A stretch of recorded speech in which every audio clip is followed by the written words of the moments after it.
మన ముఖ్యమంత్రి గారు పోయినసారి అసెంబ్లీలో మాట్లాడిన రేవంత్ రెడ్డి బడ్జెట్లో మనకు గుండు సున్నా పెట్టినరు, మన ప్రాజెక్టులకు అనుమతిస్తలేరు, మనకు ఏమీ రావడం లేదు, నేను నీతి ఆయోగ్ మీటింగ్ను బైకాట్ చేస్తున్నా అని చెప్పి అసెంబ్లీలో చెప్పాడు. ఏమిచ్చిండ్రు?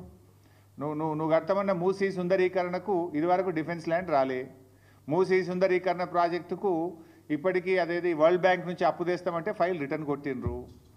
ఏది నీ మెట్రో రైలుకి ఇంతవరకు అనుమతి వచ్చింది లేదు. నువ్వు ఆ రోజు బడ్జెట్లో అయితే గుండు సున్నా, నువ్వే నీతి ఆయోగ్ మీటింగ్ బహిష్కరిస్తా అన్నాడు. మరి నిన్న నేను పొద్దుగాలనే అందరికంటే ముందు పోయి కూర్చున్నాడు. నిన్న నీతి ఆయోగ్ మీటింగ్లో అందరికంటే ముందు పోయి రేవంత్ రెడ్డి రాత్రే పోయాడు, పొద్దుగాల ఫస్ట్ కూర్చున్నాడు, మంచి రాముడు మంచి బాలు లెక్క కూర్చున్నాడు. నేను అనుకున్నా దీని గురించి మాట్లాడతాడేమో, ఈ గోదావరి బంకచెర్ల ప్రాజెక్టును గట్టిగా ఎదిరించడానికే పోయిండేమో, నిలదీయడానికే పోయిండేమో ప్రధానమంత్రిని అని నేను అనుకున్నా.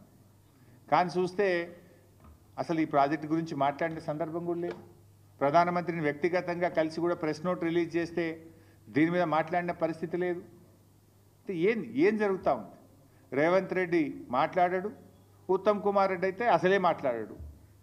ఏం చేస్తున్నాడు? నీటిపారుదల శాఖ మంత్రి ఏం చేస్తున్నట్టు, ముఖ్యమంత్రి ఏం చేస్తున్నట్టు, ఈ రాష్ట్రానికి ఇంత తీవ్రమని నష్టం జరగబోతూ ఉంటే ఎందుకు స్పందించరు?